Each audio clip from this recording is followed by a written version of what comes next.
ஆஹா, protein இல்லையா? எல்லா காய்கறியும் சேர்ந்து சாம்பார் இருக்குது. சரி, அப்போ இது போதும்.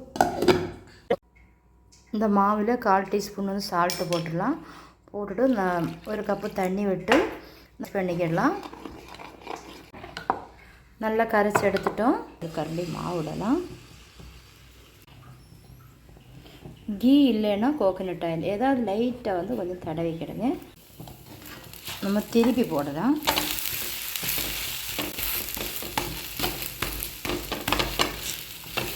நல்லா ஒரு பிளேட்டுக்கு நம்ம எடுத்து வச்சிடலாம். இப்போ தோசை ரெடி ஆகிடுச்சு. இப்போ வந்து சாம்பார் எல்லா காய்கறியும் நமக்கு உடம்புல பருப்பு எல்லாமே கிடச்சிரும். புரோட்டீனாட்டு காலை உணவாட்டு இந்த மாதிரி சாப்பிடுங்க. உங்களுக்கு பிடிச்சிருந்தா லைக் பண்ணி கமெண்ட் பண்ணி ஷேர் பண்ணுங்கள் ஃப்ரெண்ட்ஸ்.